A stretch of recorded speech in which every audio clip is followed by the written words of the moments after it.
তুগয়ানিহিম ইয়ামাহুন। আল্লাহ তাআলা ঠাট্টা করে, যারা আল্লাহকে সাথে ঠাট্টা করে আল্লাহ তাদেরকে ছাড় দেন, কিন্তু ছেড়ে দেয় না।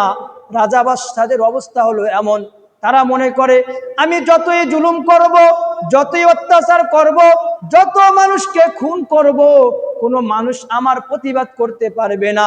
ফেরাউনও এরকম ধারণা করত। ফেরাউন মনে করত সমস্ত মানুষ আমাকে ওয়ানা রব্বুকুমুল আলা, সব থেকে বড় রব দাবি করবে। কিন্তু এক পর্যায়ে ফেরাউনেরও চিরদিগায় নিয়ে চলে যেতে হয়েছে। ফেরাউনের ক্ষমতাও থাকতে পারে নাই। এরকম আমাদের বাদশাও চেয়েছিল আমার মন্ত্রিত্ব, আমার প্রধানমন্ত্রী আর কখনো শেষ হবে না। কিন্তু যখন জুলুম করতে করতে এক পর্যায়ে অসহায় মানুষদের উপর বিচার করা শুরু করে দিল, খুন করা শুরু করে দিল, সমস্ত মানুষের উপর অত্যাচার জুলুম এমন অত্যাচার করা শুরু করে দিল, যেই অত্যাচার ফেরাউনের থেকে বেশি বাড়তে শুরু করলো। এমন সময় আল্লাহ পাক রব্বুল আলামিনের ইশারা হলো, হে প্রধানমন্ত্রী, তুমি মনে করতেছো আমার ক্ষমতা শেষ হবে না, কিন্তু না না, আমি আল্লাহ ফিরাউনের ক্ষমতা স্থায়িত্ব রাখি নাই এবং কারুনের ক্ষমতাও রাখি নাই। আবু জাহেল, উকবা, সাইবা তারাও চেয়েছিল অনেক কিছু করবে, তারাও চেয়েছিল ইসলাম দুনিয়ার থেকে বিদায় দিয়ে দিবে। ঠিক তুমিও চেয়েছিলা বাংলার জমিনে কোনো মুসলমান রাখবা না, বাংলার জমিনে কোনো আলেমদেরকে রাখবা না, বাংলার জমিন থেকে সমস্ত ইসলামী যারা দল আছে সমস্ত দলকে তোমরা চিরবিদায় দিয়ে তোমরাই ক্ষমতায় থাকবা। আল্লাহ বলে না না, আমার এতদিন ছিল, দেখি ভালো হও কিনা।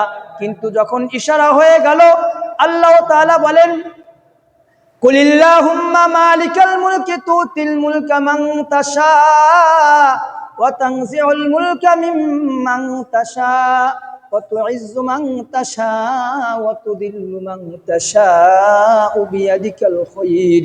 আল্লাহ তাআলা বলেন, আমি যাকে চাই তাকে বাদশা বানাই, যাকে চাই তাকে সম্মানিত করি, যাকে চাই তাকে অপমানিত করি। এটা আমি আল্লাহ পাক রব্বুল আলামিনের ইচ্ছা। তুমি যতই জুলুম করো তোমার ক্ষমতা কিন্তু স্থায়ী না। এক পর্যায়ে ছাত্র আন্দোলন শুরু হয়ে গেল, তাদের উপর গুলি ছাড়া শুরু করে দিল, এক পর্যায়ে তাদেরকে দুনিয়া থেকে বিদায় করে দিল, এক পর্যায়ে সমস্ত মানুষ এক এক করে তার পিছনে লাগা শুরু করে দিল। এক পর্যায়ে তার ক্ষমতা ছেড়ে এই দেশ থেকে পলায়ন করা শুরু করে দিল। এক পর্যায়ে সে দেশ থেকে পালিয়ে চলে গেল।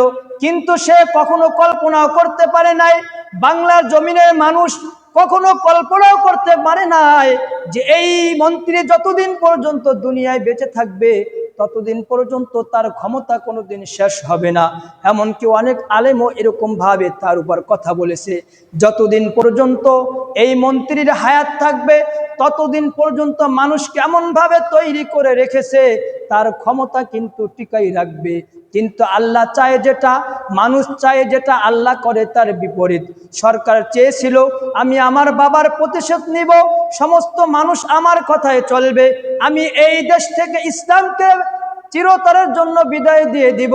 এই জন্য সমস্ত উলামায়ে কেরামকে যারা সত্য কথা বলতো, সত্যের পথে চলতো, তাদেরকে জেলখানা আবদ্ধ করে অমানসিক নির্যাতন শুরু করে দিল। এক পর্যায়ে রমজান মাসে তাদেরকে ছাড় দিল না। এরকম এক পর্যায়ে করতে করতে যখন তাদেরকে অত্যাচারের মাত্রা বেড়ে গেল, এক পর্যায়ে আল্লাহ তাআলা তাদেরকে বিদায় দিয়ে দিলেন। এখন মানুষের মধ্যে, বাংলাদেশের মধ্যে আগে ইসলামের নাম নিয়ে কথা বলতে সাহস পেত না। অনেক মসজিদ এবং মহল্লায় এমন ছিল সরকারের বিরুদ্ধে কোনো কথা বলা যাইত না। সরকারের বিরুদ্ধে কথা বললে তারা বলতো, হুজুর আপনি সব কিছু বলবেন কিন্তু রাজনৈতিক বিষয়ে কোনো আলোচনা করবেন না, মন্ত্রীদের বিষয়ে কোনো আলোচনা করবেন না।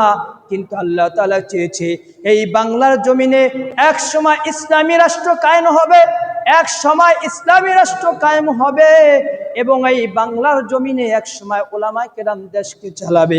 ঠিক এখন একটা মুহূর্তে এসে গেল যে সমস্ত বাদশা যারা সমস্ত পদ দখল করে নিয়েছিল, বাড়ি গাড়ি দখল করে নিয়েছিল, তারা তাদের বাড়ি এখন থাকার সুযোগ হয় নাই।